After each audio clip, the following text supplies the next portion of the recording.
We are in Steamboat Springs, Colorado, at the Ice Castles. Beautiful ideas are often simple ones, like running water in sub-zero temperatures, Minus 20 probably, give or take. to build something that wouldn't naturally occur.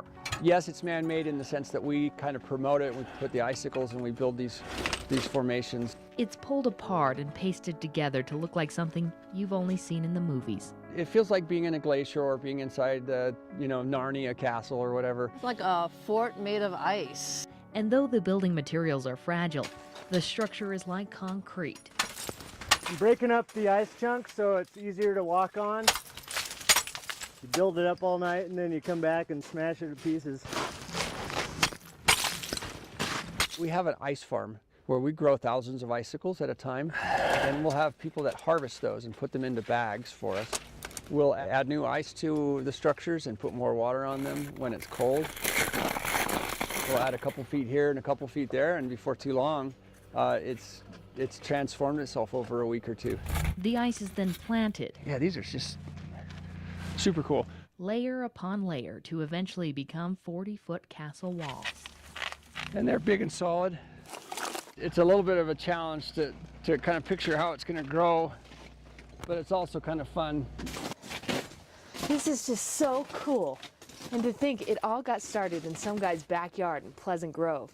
It's really grown from there. They now have a couple of locations across the country, and they haven't ruled out the idea of coming back to Utah.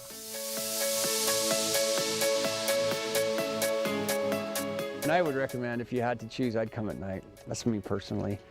Just because then you feel like you're nowhere else. You feel like you're in a different, in a different world almost.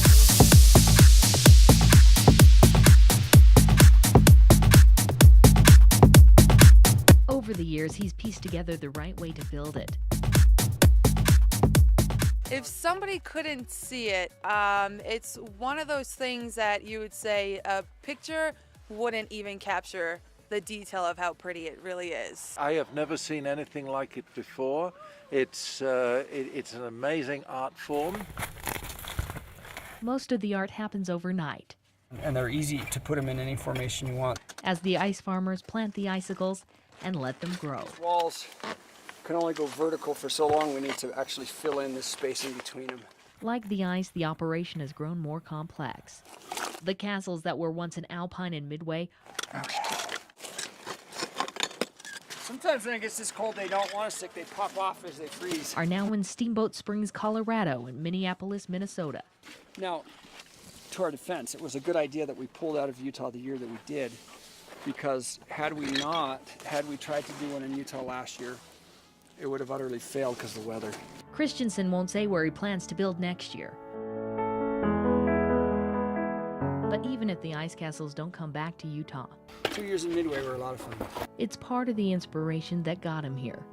And that's the point. Ashton Goodell, Fox 13 News, Utah.